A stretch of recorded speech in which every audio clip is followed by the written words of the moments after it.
Hellcat.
اللهم إنا نستغفرك ونستغفرك أديننا وأنفسنا وأموالنا وأهلنا وكل شيء أعطيتنا اللهم أجعلنا وإياهم بك نافع وأمانك وإياك وسلم مريض جبار بعين وببغي وبحسد ومشان وشان إنك على كل شيء قدير اللهم إنا بالعافية والسلامة وأحكمنا بالتقوى والاستقامة وإنا من موجبات الندامة في الحال والمال إنك سميع الدعاء وصلي اللهم بجلالك وجمالك على سيدنا محمد وعلى آله وصحبه أجمعين وارزقنا كمال المتقبل الله برحمتنا يا أرحم الراحمين يا أرحم الراحمين يا أرحم الراحمين سبحان ربك رب العزة عما يصفون وسلام على المرسلين والحمد لله رب العالمين. اللهم إنا نسألك رضاك والجنة ونعوذ بك من سخطك والنار.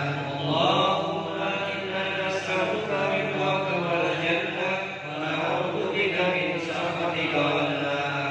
اللهم إنا نسألك رضاك والجنة ونعوذ بك من سخطك والنار. يا عالم السر منا تهديه ستر عنا عبدنا وارحمنا وكلنا حيث كنا. يا عالم السر منا تهديه ستر عنا عبدنا وارحمنا وكلنا حيث كنا. يا عالم السر منا تهديه ستر عنا عبدنا وارحمنا وكلنا حيث كنا. يا لطيفا بخلقه يا عليما بخلقه يا خبيرا بخلقه قلوبنا. يا لطيف يا عليم يا خبير يا لطيفا بخلقه يا عليما بخلقه يا خبيرا بخلقه قلوبنا. يا لطيف يا عليم يا خبير يا لطيفا بخلقه يا عليما بخلقه يا خبيرا بخلقه قلوبنا. يا لطيف يا عليم يا خبير يا لطيفا لم يزل قلوبنا بما نزل إنك لطيف لم تزل قلوبنا المسلمين. يا لطيفا لم يزل قلوبنا بما نزل إنك لطيف لم تزل قلوبنا المسلمين. يا لطيفا لم يزل قلوبنا بما نزل إنك لطيف لم تزل قلوبنا المسلمين. جزا الله سيدنا محمدا عنا خيرا. جزا الله سيدنا محمدا عنا ما هو أهله. جزا الله سيدنا محمدا عنا خيرا. جزا الله سيدنا محمدا عنا ما هو أهله. جزا الله سيدنا محمدا عنا خيرا. جزا الله سيدنا محمدا عنا ما هو أهله. يا الله بنا يا الله بنا يا الله بحسن الخاتمة. يا الله بها يا الله بها يا الله بحسن الخاتمة. يا الله بها يا الله بها يا الله بحسن الخاتمة. الفاتحة.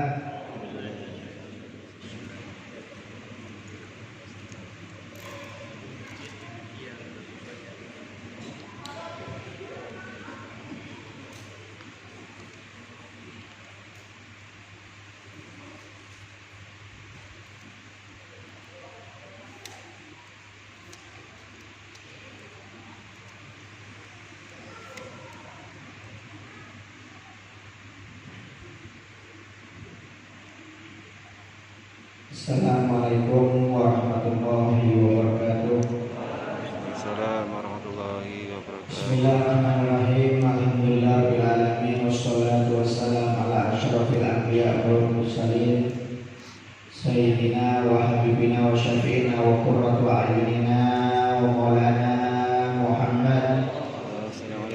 Ibnu wa niwaiha wa hafidh al-aqdar وشفائها ونور الأبصار وضيائها وقوت الأرواح وهدائها وعلى آله وصحبه. Subhanaka la ilma lana illa ma 'allamtana innaka antal alimul hakim. Rabbi shrah li sadri wa yassir li amri wahlul 'uqdatam min lisani yafqahu qawli. Amma ba'd. Alhamdulillah, kita panjatkan puji syukur kepada Allah Subhanahu wa taala. Pada malam hari ini kita dapat kembali berkumpul di dalam majelis yang insya Allah penuh dengan keberkahan, penuh dengan rahmat, ridho dan maghfirah dari Allah Subhanahu wa taala. Mudah-mudahan berkat berkumpulnya kita di tempat yang mulia ini, dalam acara yang mulia ini, mudah-mudahan hajat-hajat kita semuanya dimudahkan oleh Allah Subhanahu wa taala. Urusan kita dipermudah oleh Allah Subhanahu wa taala. Rezeki kita dikasih barokah oleh Allah Subhanahu wa taala. Kualitas iman dan takwa kita semakin ditingkatkan oleh Allah, dan mudah-mudahan di akhir umur kita semuanya meninggal dalam keadaan husnul khotimah. Amin ya rabbal alamin. Sebagaimana biasanya, insya Allah malam ini kita akan melanjutkan pembahasan kitab Bulughul Hadis, dan yang kita bahas malam ini adalah masalah zakat. Bismillahirrahmanirrahim. Waqala musannif rahimahullah ta'ala anhu, waqala Rasulullah sallallahu alaihi wasallam, la yaqbalullahu al-iman illa bizakat, wa la imana liman la zakata lah. Waqala Rasulullah sallallahu alaihi wasallam, hasimu amwalakum bizakah, wa dhalu mardakum bisadaqah, wa a'iddu lil bala ad-du'a. Waqala Rasulullah sallallahu alaihi wasallam, la khaira fi mali la yuzakka. Waqala Rasulullah sallallahu alaihi wasallam, man mana'a az-zakah ma'ana Allah ta'ala anhu hifdzal mal. Waqala Rasulullah sallallahu alaihi wasallam, man wajabat alaihi zakatu falam yadfa'ha fahuwa finnar. Bersabda Nabi Muhammad sallallahu alaihi wasallam, Allah tidak akan menerima iman seseorang kecuali dengan zakat, dan tidak ada iman bagi seseorang yang tidak mengeluarkan zakat. Bersabda juga Nabi Muhammad SAW, bentengi harta kalian dengan zakat, obati orang yang sakit di antara kalian dengan sedekah, dan siapkan doa untuk menolak bala atau musibah. Bersabda juga Nabi Muhammad SAW, tidak ada kebaikan di dalam harta yang tidak dizakati. Bersabda juga Nabi Muhammad SAW, barang siapa yang menolak zakat, maka Allah akan menolak penjagaan harta darinya.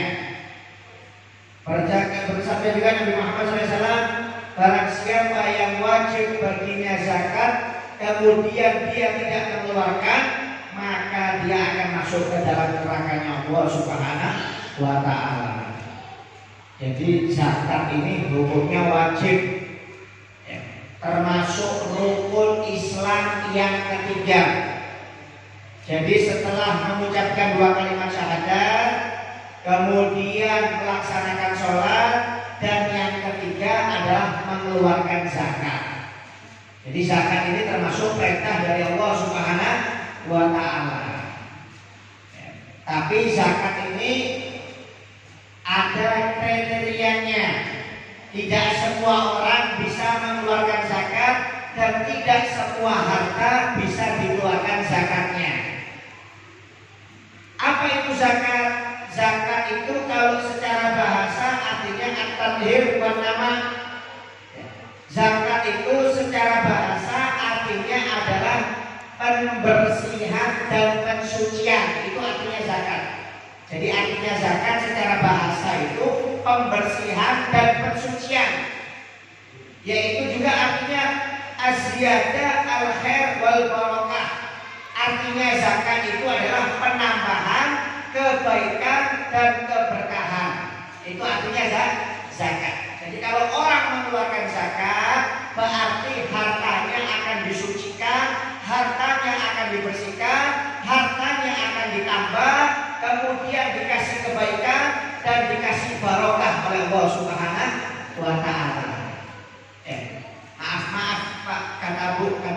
ulama, di dalam harta kita itu ada penyakit. Ya, contohnya itu seperti tubuh. Tubuh manusia itu kan ada penyakitnya. Nah, kalau orang itu sakit harus diobati. Kalau ada orang sakit tidak diobati, nanti tambah lama tambah parah penyakitnya. Kalau sudah tambah parah tidak diobati, maaf bisa meninggal itu orang.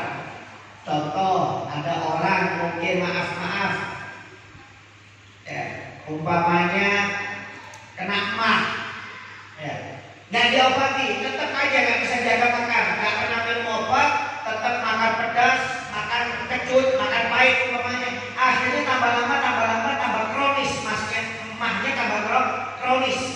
Akhirnya bisa berbahaya kalau sudah emah kronis, itu nyambung ke penyakit yang lainnya seluruh tubuhnya.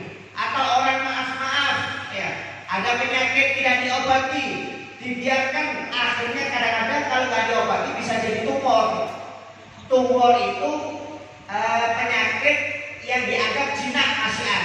Mestinya orang kalau kena tumor itu harus diangkat, dioperasi. Tapi kalau tumor itu dibiarkan bisa jadi kanker. Bisa jadi kanker. Stadium 1, stadium 2, stadium 3, stadium 4, tergantung pengobatannya. Pokoknya kalau penyakit itu cepat diobati, maka orang itu cepat sembuh. Begitu juga di dalam harta, kata ulama, itu ada penyakitnya. Kalau penyakitnya tidak diobati, maka bisa jadi tumor itu hartanya, bisa jadi kanker, akhirnya habis hartanya. Bagaimana cara mengobati penyakit yang ada di dalam harta? Yaitu dengan zakat. Jadi kalau orang mengeluarkan zakat, insya Allah hartanya sehat, hartanya barokah. Ya, jadi cara mengobati penyakit yang ada di harta kita adalah dengan mengeluarkan zakat. Tapi kalau ingin suplemen vitamin untuk harta kita, yaitu dengan cara sodako. Ya, jadi jangan zakatnya aja, sodako juga perlu suplemen. Anda kan sehat, tetap minum cinta, tetap minum madu, tetap minum propolis umpamanya, tetap minum jahe, walaupun sehat itu apa? Suplemen. Anda punya harta, sodako, itu suplemen itu, supaya harta Anda sehat terus. Untuk mengobati penyakitnya, yaitu dengan zakat. Ya, jadi zakat ini barokah. Oleh karena itu jangan sampai kita tidak mengeluarkan zakat. Secara syariat apa artinya zakat? Artinya zakat secara syariat yaitu mengeluarkan harta yang tertentu. Ya, nggak semua harta, yaitu mengeluarkan harta tertentu yang dikhususkan dengan cara tertentu dan niat tertentu dan dibagikan kepada golongan tertentu. Itu namanya zakat. Ya, itu namanya zakat, yaitu mengeluarkan harta tertentu. Apa itu harta tertentu? Tidak semua harta. Ya, harta tertentu seperti apa? Perdagangan, perkebunan, pertanian, ya, kemudian harta karun, ya, kemudian barang tambang. Tertentu, tidak semua harta dikeluarkan.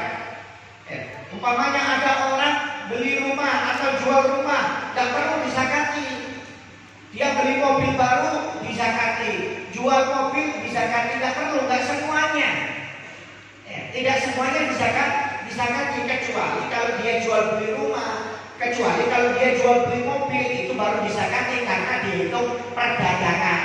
Tapi kalau untuk pribadi atau dijual pribadi karena butuh uang, itu tidak perlu disakati, Pak.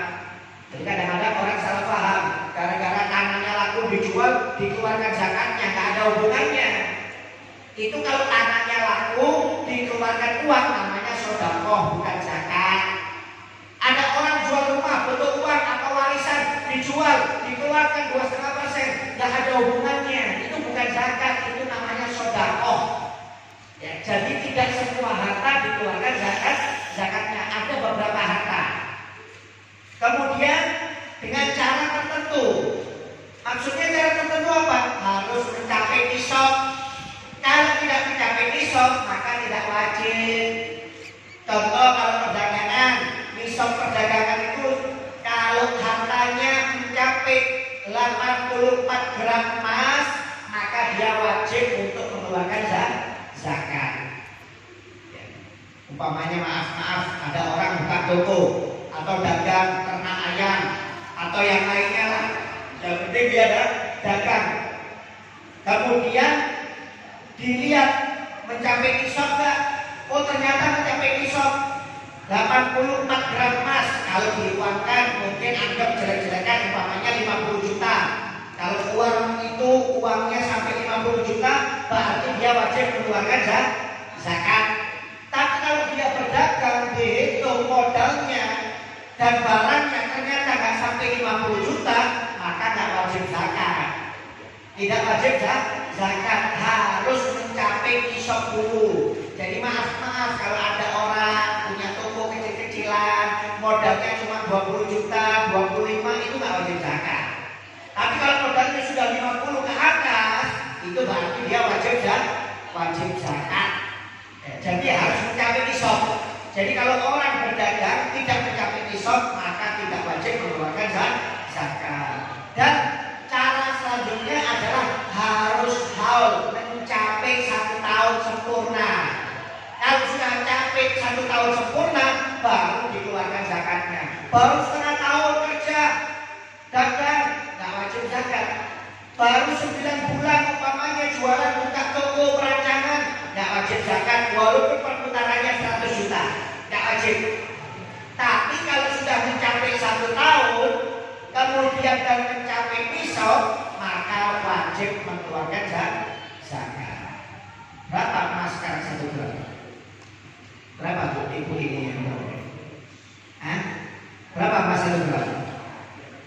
Coba kalkulator. Anggap 800 lah. Ada bawa HP. 800 kali 84 gram 800 ribu. Kita anggap emas 800 ribu 800 ribu kali 84 800 kali 84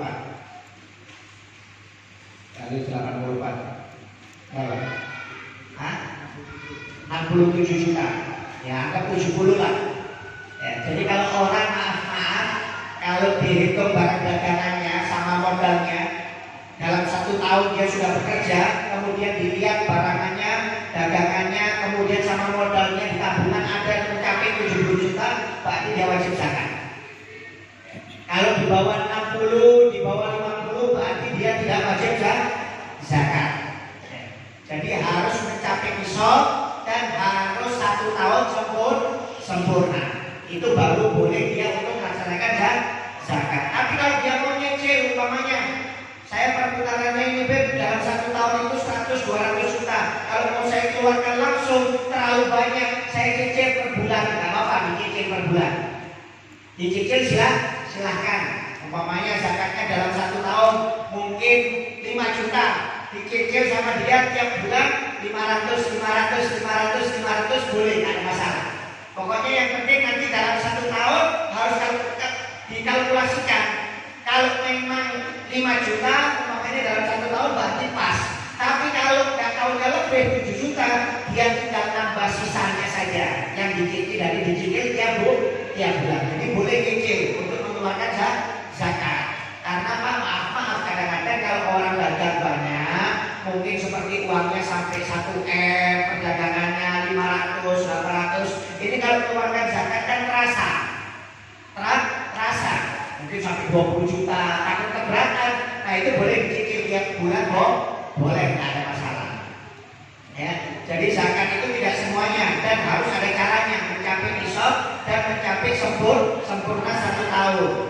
Kemudian dengan niat yang khusus harus pakai niat. Kalau nggak niat nggak sah. Jadi kalau Anda mengeluarkan zakat itu Pak harus niat. Saya niat mengeluarkan zakat fitrah, saya niat mengeluarkan zakat mal, zakat harta saya, hukumnya fardu karena Allah Ta'ala. Harus niat seperti sholat. Kalau Anda nggak niat maka nggak sah. Jadi harus niat. Ya, nawaitu an ukhrija zakat mal fardhon lillahi ta'ala. Saya niat mengeluarkan zakat mal saya, zakat harta saya, hukumnya fardu karena Allah Ta'ala. Tapi kalau sodako Anda nggak niat nggak apa. Tapi kalau zakat harus wajib niat, tidak boleh tidak. Dan di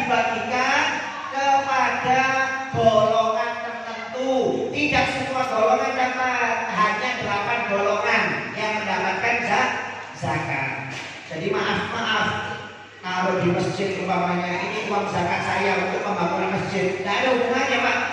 Masjid ini bukan 8 golongan yang wajib menerima zakat. Kalau Anda ngasih ke masjid namanya sedekah, bukan zakat. Zakat ini khusus untuk orang, bukan untuk pembangunan. Ya, menurut ulama yang paling kuat bahwasanya zakat itu memang khusus untuk orang, nggak bisa ke bangunan. Kadang-kadang orang mau bangun madrasah pondok nyumbang pilih uang zakat saya untuk pembangunan, nggak bisa karena bukan golongan orang. Jadi zakat itu sudah disebutkan dalam Al-Quran 8 golongan yang hanya bisa menerima zakat. Kalau Anda naruh uang di masjid namanya sedekah. Anda pembangunan pesantren namanya sedekah. Pembangunan majelis namanya sedekah, bukan zakat. Kalau zakat khusus untuk orang. Jadi nggak bisa sembarangan Pak. Intinya kalau sedekah itu Anda untuk siapapun boleh. Nggak pakai tunggu nisab, nggak pakai tunggu haul, terserah. Yang Anda pakai niat, nggak pakai niat keluarkan sedekah itu boleh. Kapanpun boleh. Tapi kalau zakat nggak bisa sembarangan. Ya zakat tidak bisa sembarangan. Ya. Apa manfaatnya zakat? Manfaatnya zakat banyak. Ya. Yang pertama manfaatnya zakat itu untuk membersihkan harta kita. Orang yang sering mengeluarkan zakat maka dia akan dimuliakan oleh Allah Subhanahu wa Ta'ala. Kata Nabi Muhammad, "Man adda zakati malih dhahaba anhu syarruh." Barang siapa yang mengeluarkan zakat hartanya maka akan menjauh darinya segala kejelekan.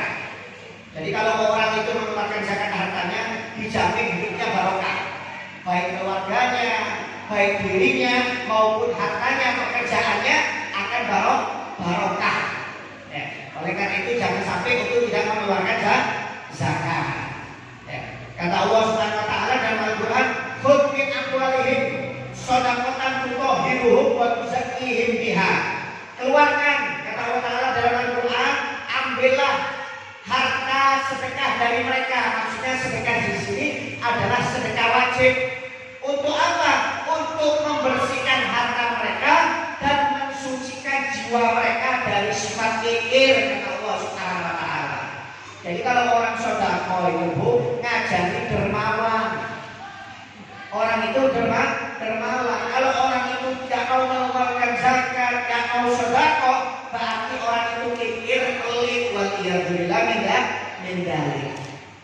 Bahaya kalau orang tidak mau mengeluarkan zakat. Contohnya sudah banyak. Ya. Bahkan sampai pernah dikisahkan ada seorang kafir, ya, non-muslim, ketika melewati Masjid Kuba, dia mendengar sabda Nabi Muhammad SAW, bahwasanya Nabi Muhammad bersabda, tidak akan hancur barang di darat maupun di laut jika dibentengi dengan zakat. Ini orang kafir ini langsung dengar dia. Kenapa? Karena dia mau ngirim barang ke Mesir pada waktu itu. Akhirnya dia mengeluarkan zakat. Dia tanya sama orang Islam, berapa zakat itu? Oh, 2,5%. Dikeluarkan 2,5% langsung namanya. Akhirnya dia dalam hatinya kalau memang betul Muhammad ini mengatakan zakat itu dijaga, insya Allah kata orang tersebut, maka hartaku ketika sampai Mesir bakal datang dengan selamat. Karena pada waktu itu banyak terjadi perampokan Pak, perampokan di laut. Jadi orang kafir ini mengeluarkan zakatnya terlebih dahulu supaya hartanya dijaga oleh Allah Subhanahu wa Ta'ala. Padahal dia kafir, cuma dia yakin dengan ucapan Nabi Muhammad SAW. Tapi kalau Muhammad bohong, kalau harta saya sampai dirampok di tengah laut, saya penggal kepalanya Muhammad, kata orang kafir tersebut. Subhanallah, barangnya diangkut oleh ekspedisi kapal Pak, berangkat, nggak taunya sampai tengah laut dirampok. Ekspedisi kapal ini ya dirampok oleh para perampok. Akhirnya si kafir ini dengar kalau kapal ekspedisi yang membawa barangannya ke Mesir dagangannya dirampok.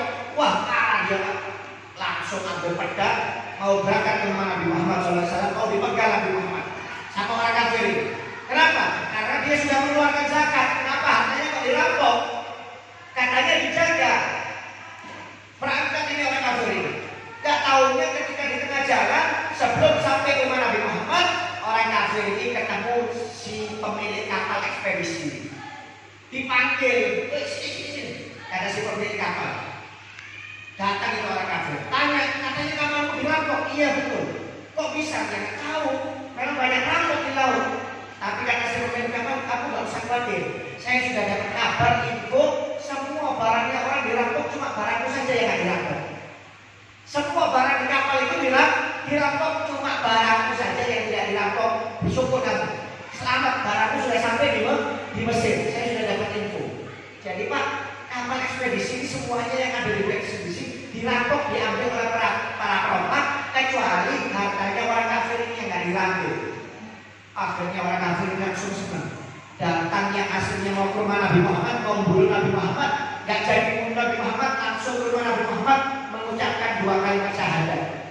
Langsung mengucapkan 2 kalimat syahadat. Kenapa? Mendapatkan barokah dari zakat. Hartanya dijaga oleh Allah Subhanahu wa Ta'ala. Subhanallah. Tapi kalau orang yang mengeluarkan zakat, Pak, bahaya. Ya. Contoh yang konkret, korun. Dalam Al-Quran disebutkan kok korun itu padahal dulu miskin, melarat. Ya.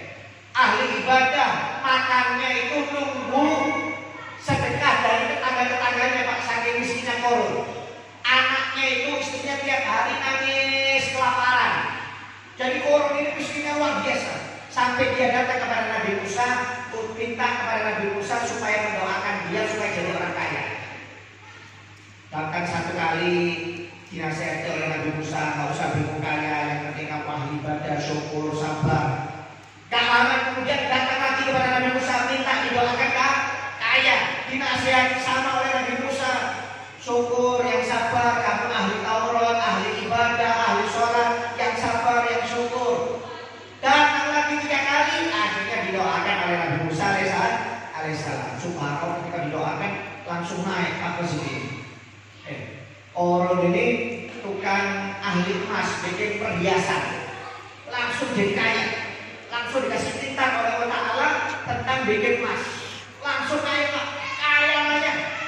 Sampai-sampai di dalam Al-Quran itu kekayaannya Korun itu kunci gudangnya aja diangkat 70 orang, gak ada yang kuat.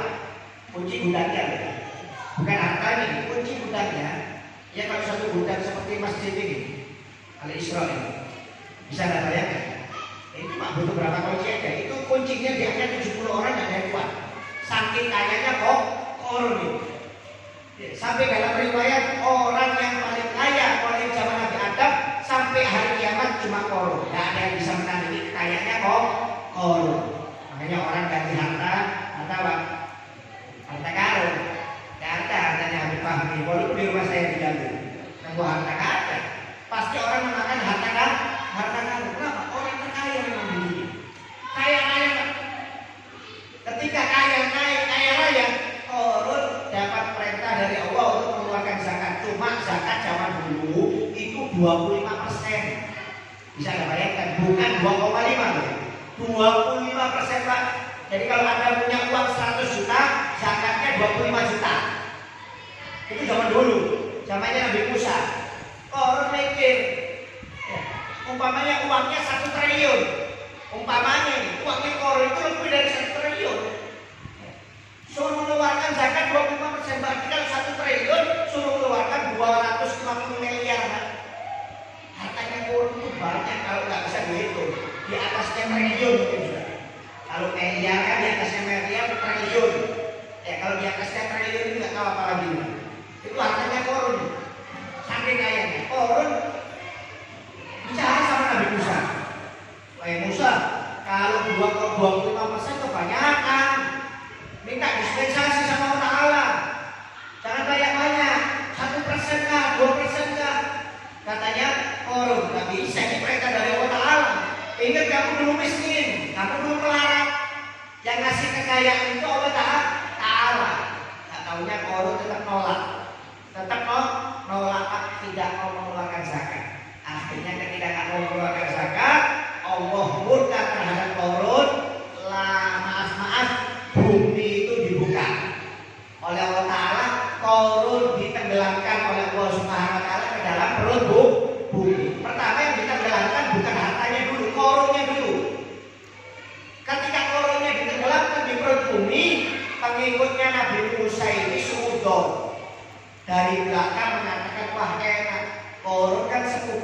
Nabi Musa.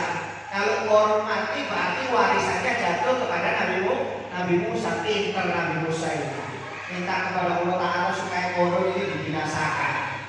Kurang ajarnya orang Yahudi Pak. Nabinya sendiri dikritik. Bayangkan, tak kurang ajar kan? Dia mengatakan nabinya seperti itu.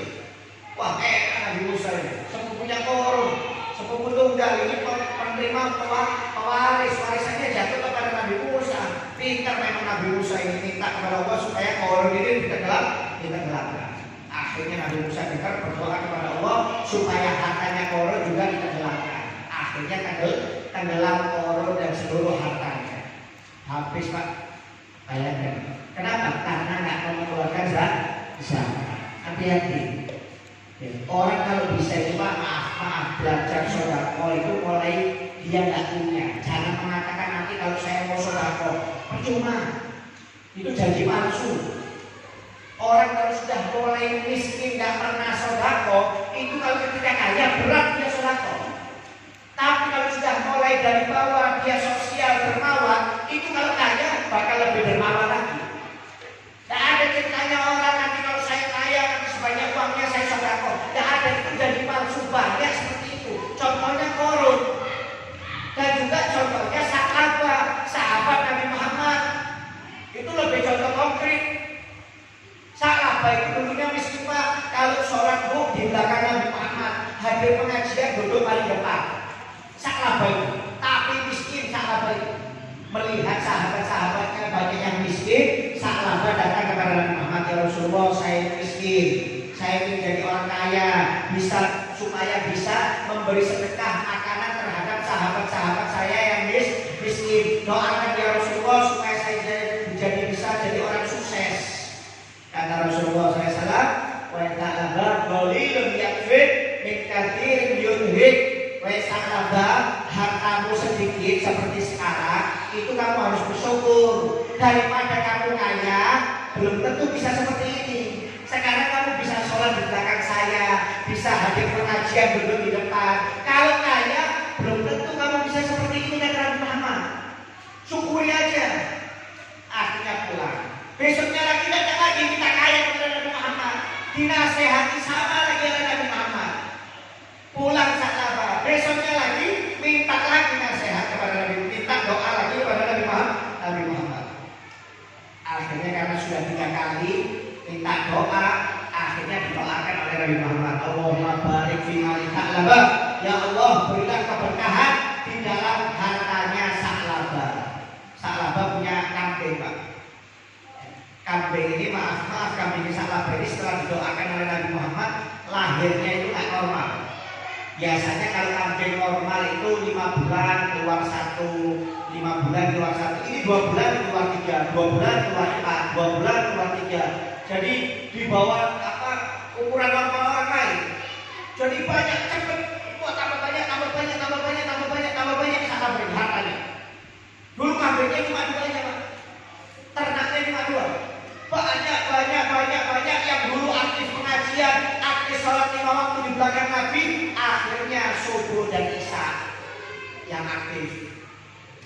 Zuhur, asar, maghrib, ilah, ngurus kambing. Tambah banyak, 5 waktu datang ke masjid. Ke masjidnya setiap hari Jumat saja. Ketemu Nabi Muhammad Jumatan. Pengajian nggak pernah lagi Pak. Pengajian nggak pernah lagi. Tambah banyak,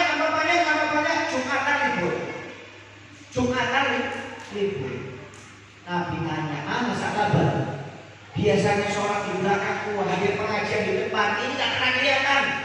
Kata sahabat, sibuk ya Rasulullah, ngurusi ternaknya. 2 bukit dalam riwayat itu, ribuan ekor. Kata Nabi Muhammad, celaka.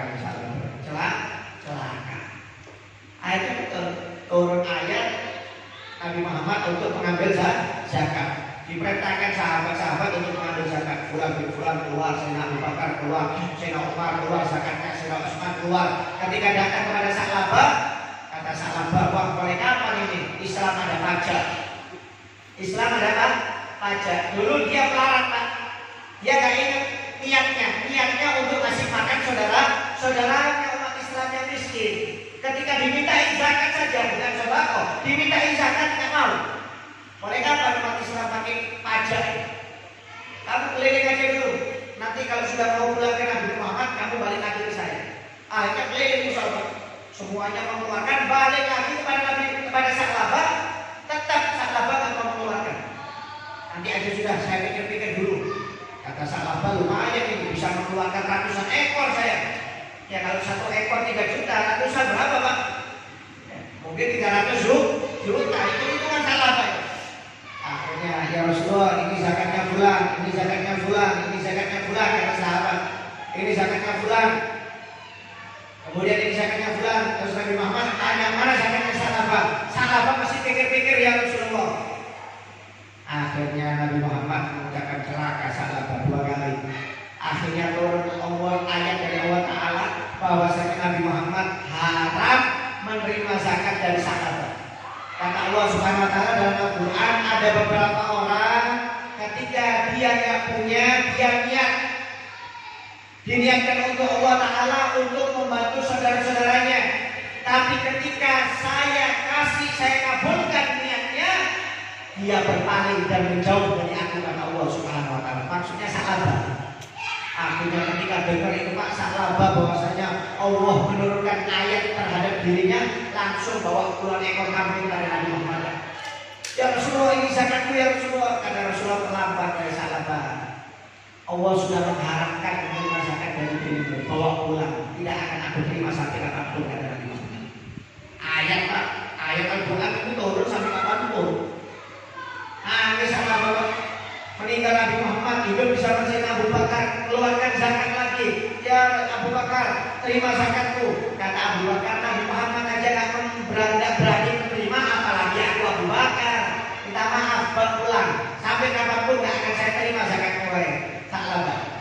Sampai Sayyidina Abu Bakar meninggal, Sayyidina Umar, keluarkan lagi, wahai Sayyidina Umar, terima zakatku. Kata Sayyidina Umar, kalau Nabi Muhammad dan Abu Bakar saja gak terima, apalagi aku Umar.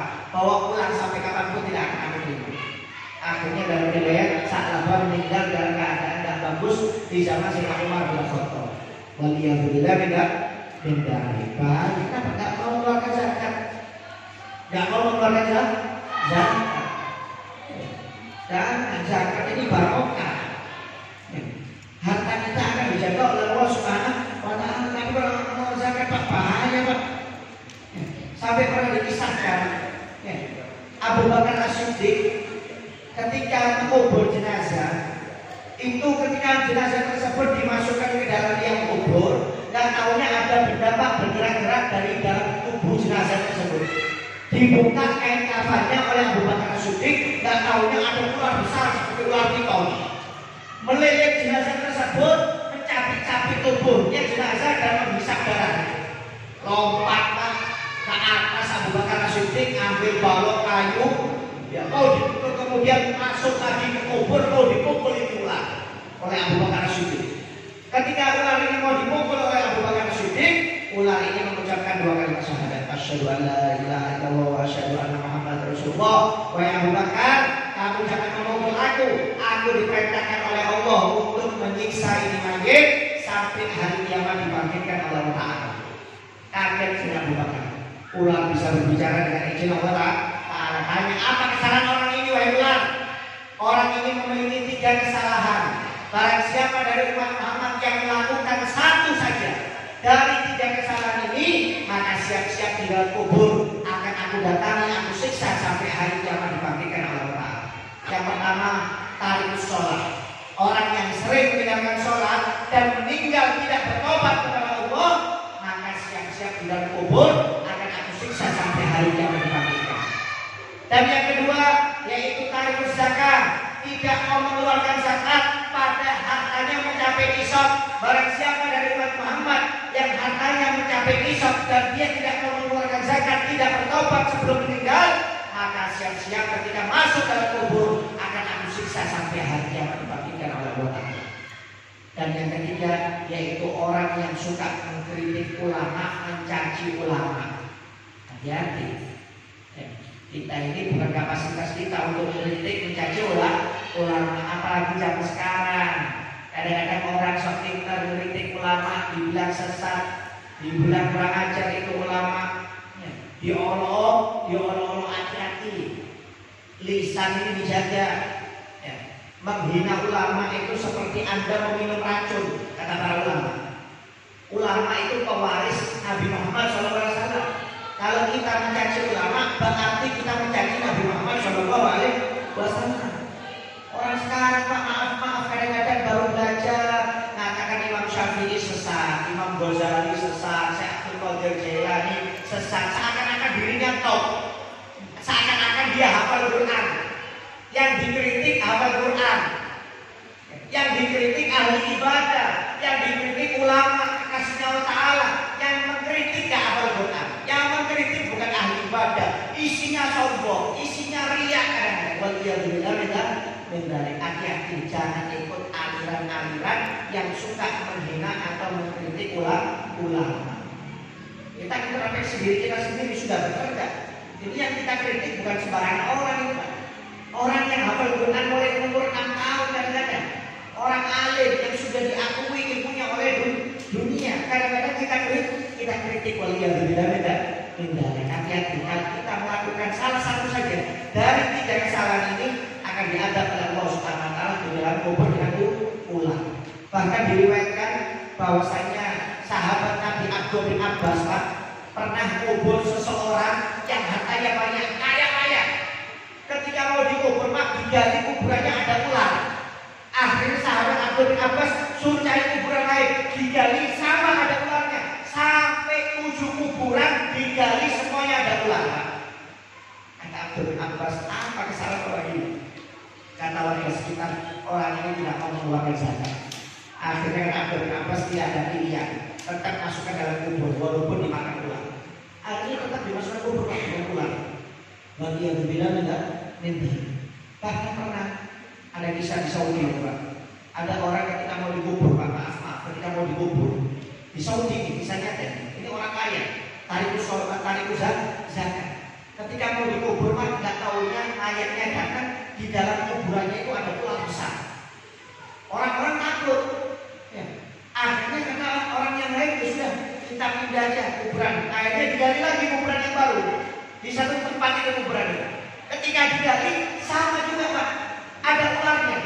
Akhirnya kata orang bisa sudah pindah kuburan aja, jangan dikubur di sini, tempat kuburan yang lain. Akhirnya dipindah Pak di kuburan lain yang jaraknya 7 kilo dari kuburan yang pertama.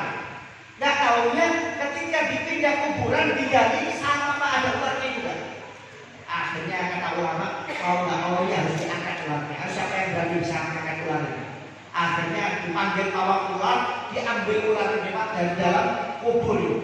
Diangkat, diikat oleh pawang ularnya, kemudian kuburannya jenazah tersebut dimasukkan dalam kubur. Akhirnya ular itu suruh buang dengan jarak yang agak jauh. Akhirnya dibawa oleh pawang ular itu dilempar di tengah padang pasir.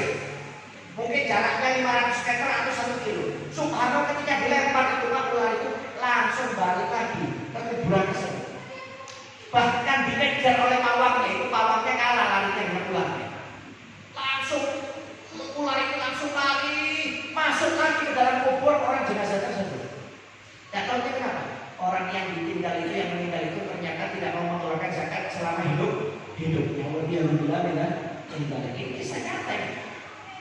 Jadi kadang-kadang memang ada orang yang ditunjukkan oleh Allah Ta'ala ketika disiksa sebagai apa? Peringatan buat kita.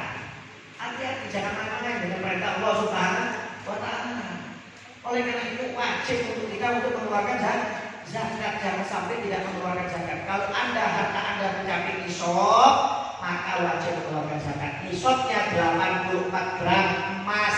Tinggal anda kalkulasikan aja per gram berapa. Kalau tadi hitungan kurang lebih sekitar 70 juta. Kalau anda perdagangan anda sampai sekitar 70 juta, modalnya dan barangnya dihitung di toko, itu berarti anda wajib mengeluarkan zakat dan harus mencapai haul selama 1 tahun jika perdagangan. Tapi kalau jika perkebunan setiap kali panen. Kalau pakai biaya perairan 5% dikeluarkan. Tapi kalau nggak pakai biaya perairan 10% itu pertanian dan perkebunan. Peternakan nanti dihitung. Peternakan itu Pak zakat tiga saja, yaitu kambing, sapi, dan unta. Ayam enggak. Ayam itu hitungannya nanti ke perdagangan, bukan peternakan. Kalau peternakan itu cuma tiga saja, yaitu kambing, sapi, unta. Sudah itu aja. Yang lainnya nggak ikut. Kuda ikut perdagangan. Zakatnya ikut perdagangan, bukan ikut peternakan. Perkebunan juga itu, perkebunan cuma dua saja. Perkebunan itu cuma rutop dan anggur, kismis. Kalau sekarang anggur itu kismis. Jadi kalau ada perkebunan apel, durian itu masuk ke perdagangan, bukan ke perkebunan. Yang perkebunan itu cuma dua saja, yaitu kurma dan anggur. Selain itu enggak. Jadi kalau apel, jeruk, semangka, pisang itu masuk ke perdagangan, bukan perkebunan. Pertanian juga gitu, pertanian cuma seperti beras dan gandum. Selain itu bukan, selain itu ikut ke perdagangan. Jadi yang paling banyak zakat itu adalah ikut ke perdagangan. Ya, Anda jual kain, jual sembako, ya, umpamanya mungkin jual beli rumah, jual beli mobil, sewa, yang lainnya itu semuanya masuk perdagangan. Kalau perdagangan, zakat nisabnya zakatnya adalah 84 gram emas atau kurang lebih sekitar 70 juta. Itu berarti kalau sudah sampai 70 juta, Anda berarti wajib untuk mengeluarkan zakat. Ya, hukumnya wajib, tidak boleh tidak. Ya. Zakat ada dua ya, zakat harta dan zakat badan. Zakat badan itu zakat fitrah, dikeluarkannya setahun sekali juga, yaitu ketika Idul Fitri, sebelum sholat Idul Fitri atau ketika hari raya ketika bulan Ramadan itu sudah diperbolehkan untuk mengeluarkan zakat fitrah. Cuma afdolnya malam lebaran Idul Fitri. Sampai kapan? Sampai sebelum berangkat sholat itu waktunya. Jadi kalau sudah Anda berangkat sholat Idul Fitri belum mengeluarkan zakat fitrah, maka haram hukumnya. Ya, Anda dapat dosa. Makanya zakat fitrah itu sebelum sholat Idul Fitri harus sudah keluar. Tapi kalau dititipkan di masjid nggak apa-apa. Makanya kebanyakan masjidnya baginya sampai 2 hari, nggak apa-apa karena sudah keluar dari rumah Anda. Yang penting Anda harus mengeluarkan dari rumah Anda zakat fitrah itu sebelum Anda melaksanakan sholat hari raya Idul Fitri. Jadi boleh dititip ke orang lain, itu nggak ada masalah. Ya, tapi kalau belum dikeluarkan, belum keluar dari rumah, maka hukumnya haram. Kita dapat dosa. Kemudian yang kedua ada zakat harta, yaitu zakat harta adalah zakat perdagangan. Ya, zakat perdagangan. Nanti ada juga kalau nemu harta karun itu juga harus dikeluarkan zakatnya. Tapi harta karun yang ditemukan sebelum zaman Nabi. Ya, sebelum zaman Nabi. Kalau Anda menemukan harta karun zaman 45, zaman perang Belanda, namanya bukan harta karun, Pak. Ya, harta karun itu yang di dalam syariat itu yaitu harta karun yang ditemukan sebelum zaman Nabi. Itu namanya baru harta karun. Ya, kalau harta yang baru-baru ini ya berarti hartanya Belanda penjajah ini. Ya, Portugis mungkin Anda menemukan uang Belanda, uang Portugis, emas umpamanya, itu berarti bukan uang harta karun yang sesuai dengan syariat. Ya.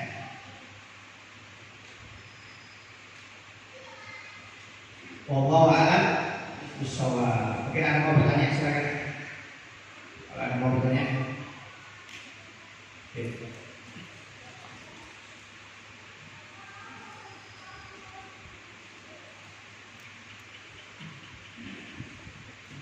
Bismillahirrahmanirrahim. Assalamualaikum warahmatullahi wabarakatuh. Waalaikumsalam warahmatullahi wabarakatuh.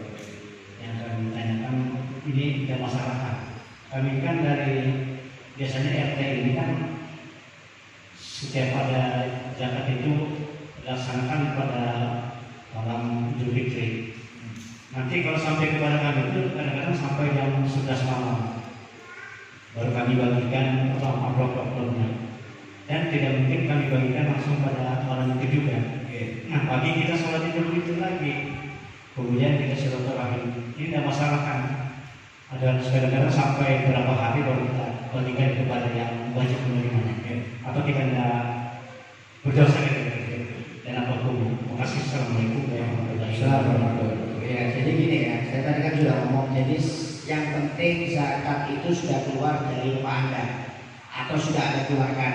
Anda taruh di masjid, kemudian masjidnya baginya 1 hari, 2 hari waktunya karena terlalu banyak, tidak ada masalah. Yang penting sudah keluar dari rumah Anda dan sudah Anda keluarkan dulu. Ya, itu nggak ada masalah, nggak ada masalah. Yang nggak boleh itu kalau Anda belum keluarkan atau masih disimpan di rumah Anda sampai Anda melaksanakan sholat Idul Fitri, itu yang haram, Anda berdosa.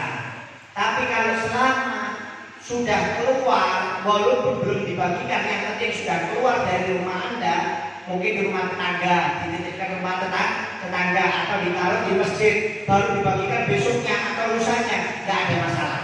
Yang penting syaratnya harus sudah Anda keluarkan dan Anda keluarkan dari rumah. Nah, itu nggak ada masalah. Dan kalau zakat fitrah jangan pakai uang. Ya, ini orang yang banyak salah kaprah. Harus pakai beras, pakai uang tidak sah. Ya, tidak boleh tidak sah. Ya, ini harus paham ini. Ini kadang-kadang masjid terima uang. Ya, masjid terima uang tidak boleh, harus berbentuk beras. Masjid hanya kalau terima uang, ambil saja, diniatkan wakil untuk dibeli lagi. Jadi masjid nanti kalau terima uang itu cuma perwakilan aja untuk membeli beras dan membagikan lagi. Tapi kalau ada orang itu datang bawa beras, masjid cuma terima untuk wakil sebagai pembagi, bukan pembeli beras.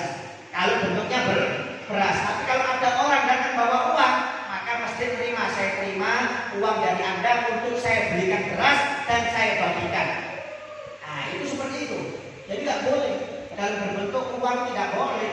Bolehnya itu zakat mal. Jadi kalau ada orang ke masjid ngasih ini zakat harta saya, nah itu nggak apa-apa, bentuk uang. Tapi kalau dia ngomong zakat fitrah, orang masjid harus beli beras lagi. Tapi sekarang yang dibagikan adalah uang. Kenapa? Uang yang akan dibagikan. Nggak boleh. Ya itu yang banyak salah itu. Anda cari dalam fatwa, nggak ada zakat fitrah dengan uang, itu nggak ada.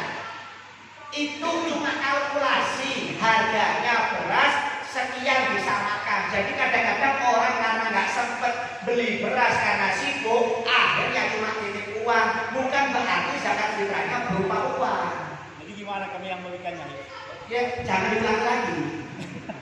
Cukup yang kemarin salah nggak apa-apa. Yang akan datang jangan salah. Baru Pak. Ini banyak yang salah terus terang semua.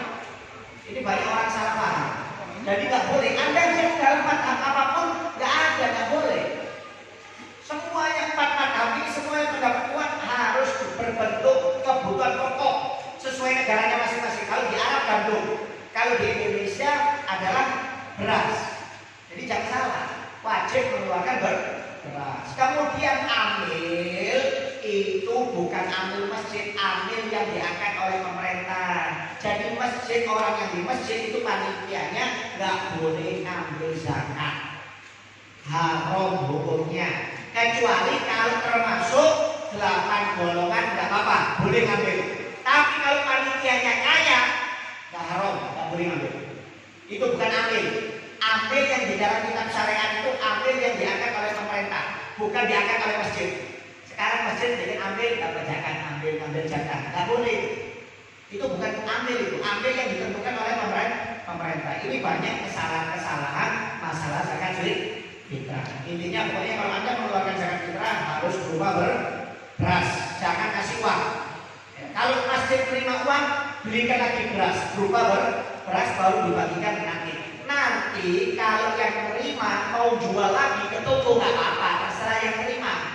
Umpamanya saya nggak punya uang, dapat jatah zakat fitrah, nggak taunya dapat 1 ton.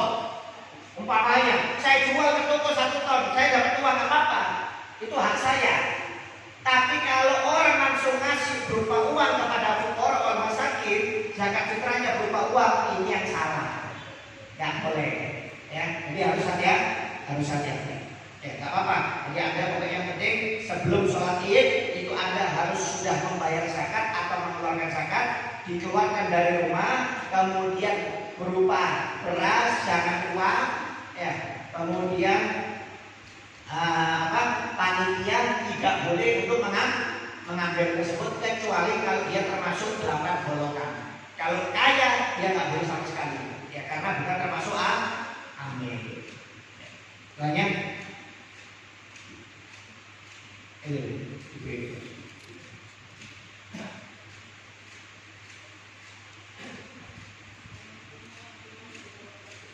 Waalaikumsalam.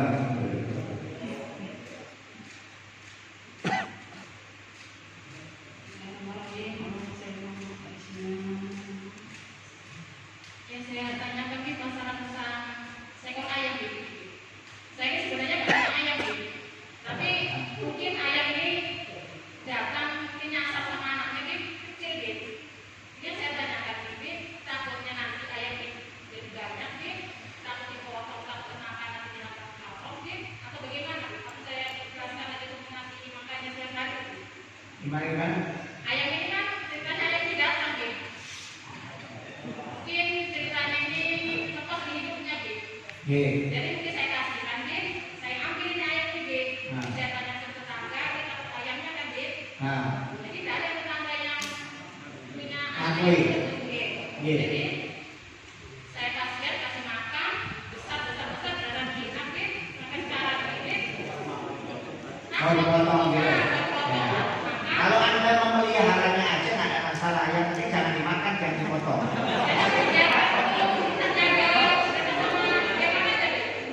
Biarkan aja, kalau mati sudah. Yang penting jangan dimakan, karena itu bukan hak Anda. Kalau pemelihara nggak ada masalah. Ya sudah Anda tanya, nggak ada yang ngakui. Ya nggak ada yang ngakui, pokoknya nggak ada masalah. Tapi itu bukan hak milik Anda. Anda cuma merawat saja. Boleh merawat, tidak boleh dijual, tidak boleh dipotong. Jadi nggak ada masalah. Untuk merawat kasih makan boleh, tapi tidak ada hak untuk menjual atau memakan hewan tersebut. Karena itu bukan hak kita. Walaupun tetangga sudah nggak ada yang ngakui, bukan itu bukan yang saya tetap, karena bukan hak kita. Kecuali kalau ada tetangga yang mengakui, oh itu punya saya, ambil aja, nah itu baru boleh.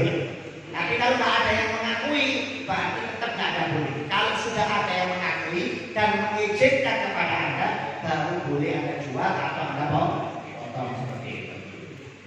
Kasih deh. Iya, sama-sama.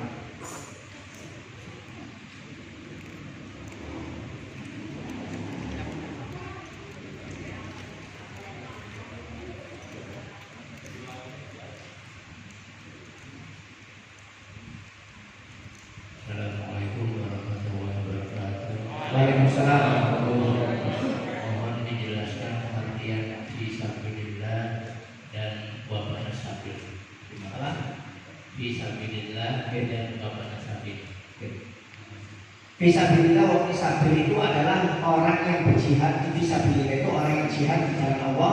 Wa fisabil itu musafir. Ya musafir. Jadi kalau ada orang perantauan kehabisan uang, nah itu dia boleh dikasih zakat. Ya ini musafir namanya. Orang dulu kan sering musafir. Jadi mungkin kalau ada orang merantau ke sini dari Jawa, dari Kalimantan, dari Kalsel, dari Sulawesi, nggak taunya kehabisan uang mau pulang, nah, itu namanya musafir. Itu namanya orang musafir yang kehabisan uang. Nah, itu boleh kita kasih zakat. Kalau fisabilillah yaitu orang yang jihad di jalan Allah Ta'ala yang berperang. Cuma kalau sekarang nggak ada orang yang jihad di sini boleh dikatakan yaitu pesantren, yaitu ulama atau santri. Itu boleh Anda kasih zakat. Ulama apa-apa, walaupun kaya, kenapa? Untuk biaya santrinya. Untuk biaya santri. Jadi fisabilillah kalau zaman sekarang itu nggak ada. Fisabilillah itu adalah orang yang jihad kecuali di Palestina. Nah, itu ada yang jihad, apa-apa Anda kasih. Tapi kalau di Indonesia ini tidak ada. Jadi fisabilillahnya itu kembali kepada orang yang menuntut ilmu agama seperti kiai, ulama yang punya pesantren atau santri-santri. Nah itu boleh Anda kasih zakat, tidak ada permasalahan. Karena untuk kembali jihad belajar masalah agama Allah Subhanahu wa Ta'ala. Jadi Ibnu Sabil adalah musafir yang kehabisan uang. Fisabilillah adalah orang yang jihad di jalan Allah Ta'ala. Kalau zaman sekarang itu bahasanya seperti santri, seperti itu. Yang lain.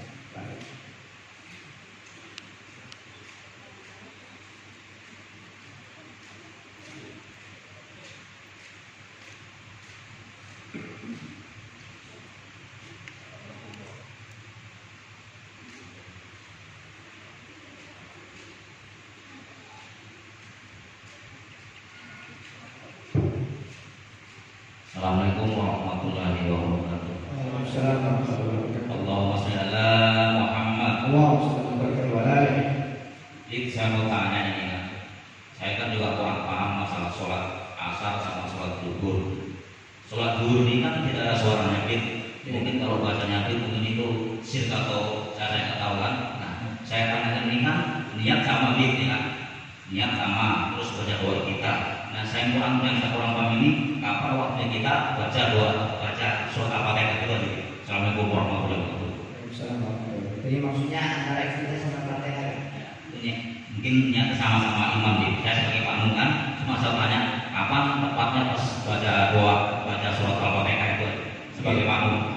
Jadi gini ya, kalau Anda sholat zuhur atau asar itu mulai takbir pertama itu Anda sudah baca kalau ikuti imam ya. Anda ikuti imam mulai awal. Itu Anda ketika niat takbir baca doa iftitah kemudian Fatihah sama surat pendek. Tapi kalau sholatnya berjamaah seperti maghrib, isya, subuh itu ketika baru takbir Anda baca doa iftitah. Ketika iftitah setelah itu mendengarkan imam membaca Al-Fatihah. Setelah waladhdallin amin baru makmum baca Al-Fatihah sendiri-sendiri. Ya, jadi kalau sholatnya zuhur dan asar langsung aja Anda baca. Jangan usah nunggu imam selesai Fatihah belum langsung Anda baca sendiri nggak apa-apa. Tapi kalau sholatnya jahar seperti subuh, maghrib, isya, kapan makmum baca Fatihah? Setelah selesai imam membaca amin bersama-sama, baru makmum baca Fatihah sendiri-sendiri. Ya. Tapi kalau sudah terlambat ikutnya, ya, datang masuk sholat maghrib, imamnya sudah baca surat pendek, Anda nggak usah baca doa iftitah, langsung Fatihah. Langsung Fatihah karena Fatihah ini rukun. Kalau doa iftitah itu sunnah. Jadi kalau Anda datang sudah tahu terlambat, imamnya sudah baca surat pendek, Anda takbir baca doa iftitah, setelah baca doa iftitah, nggak taunya imamnya rukuk, Anda nggak baca Fatihah, kurang 1 rakaat sholatnya. Jadi kalau imam salam, Anda nggak boleh salam, tambah berdiri, tambah 1 rakaat. Jadi jangan salah, yang jadi patokan itu Fatihahnya, jangan bingung iftitahnya. Jadi kalau terlambat, nggak usah baca iftitah, tapi baca Fatihah langsung. Kecuali kalau mengikuti imam mulai awal, baru silahkan iftitah dan Al-Fatihah. Tapi kalau sudah terlambat, langsung aja Fatihah. Ya. Kapan boleh baca Fatihah tidak sempurna, belum habis langsung rukuk, itu namanya masbuk. Yaitu makmum yang tidak sempat baca Fatihah secara sempurna karena imamnya sudah rukuk, itu namanya masbuk. Berarti makmumnya tidak usah membaca Fatihah sampai habis, sebelum habis langsung ikut rukuk, Fatihahnya sudah ditanggung imam. Itu namanya masbuk. Umpamanya saya datang, imamnya sudah baca Qul a'udzu birabbin nas, malikin nas, ilahin nas, saya baru takbir Allahu Akbar, langsung baca Fatihah. Jangan baca doa iftitah, langsung Fatihah. Bismillahirrahmanirrahim. Alhamdulillahirabbil alamin maliki yaumiddin. Enggak tahunya ketika maliki yaumiddin, enggak tahunya imamnya rukuk Allahu Akbar. Enggak usah Anda lanjutkan lagi bacaan Anda. Langsung ikut rukuk, itu namanya masbuk. Yaitu makmum yang terlambat datangnya, sekiranya dia tidak sempat baca Fatihah sampai habis, imamnya rukuk, berarti langsung ikut rukuk, jangan dihabiskan Fatihahnya. Jadi kalau ada makmum terlambat mengikuti rukuknya imam, berarti dia dapat 1 rakaat. Makanya rukuk ya, hati-hati. Kadang-kadang ada orang terlambat datang, saya lari ke masjid, masuk ke shop, imamnya rukuk, Allahu Akbar.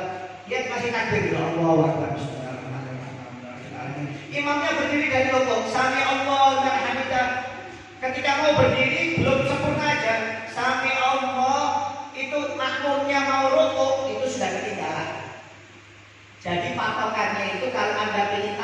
satu rakaat dengan imam, kalau terlambat masbuk, itu Anda harus sejajar rukuknya dengan imam. Kalau sejajar dengan imam, Anda dapat satu rakaat. Kadang-kadang banyak orang salah, Pak. Imamnya sudah tinggal, dia takbir sendiri, Allah, rukuk sendiri, Allah, sampai Allah. Padahal sudah hilang satu rakaat. Setelah terakhir, tasyahud akhir ikut salah dengan imam. Padahal sudah hilang satu rakaat. Jadi patokannya itu harus sejajar rukuknya dengan imam. Jadi kalau Anda imamnya sudah berdiri dari rukuk, mau rukuk berdiri, Anda baru mau sujud, Anda baru mau rukuk, itu berarti Anda tidak dapat satu rakaat. Berarti Anda kurang satu rakaat. Patokannya di sana. Pokoknya yang penting patokannya Fatihah dan Anda ikut sejajar rukuk dengan imam. Itu namanya masbuk. Jadi kalau sudah terlambat, jangan bingung baca Fatihah sampai selesai. Pokoknya imam rukuk langsung rukuk. Walaupun Anda nggak sempat baca Fatihah, baru Allahu Akbar, imamnya sudah rukuk, nggak usah baca Fatihah, langsung rukuk. Yang penting dapat sejajar dengan imam. Nanti kalau Anda bingung baca Fatihah, imamnya berdiri, percuma, akhirnya hilang. Akhirnya hilang. Itu masalah masbuk. Kalau ikut lagi mulai awal beda lagi hukumnya. Ini yang dijelaskan hanya masbuk. Paham ya? Wallahu a'lam bishawab. Wa ila hadratin Muhammad sallallahu alaihi wasallam. Al-Fatihah.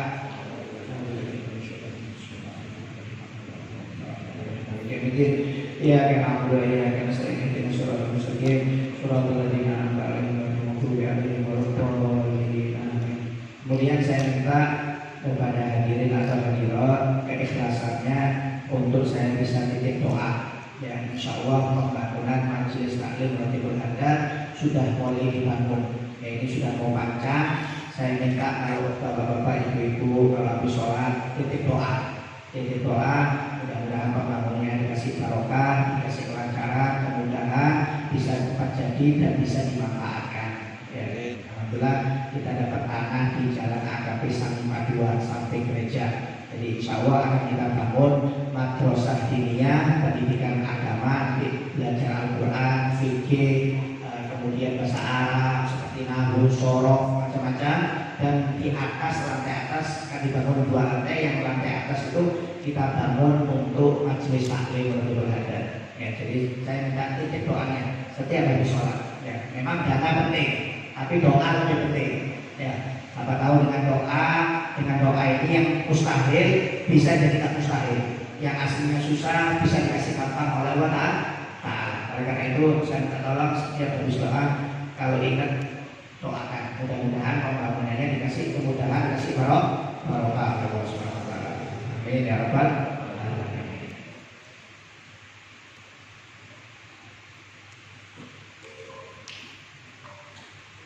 Ya Rabbana Wa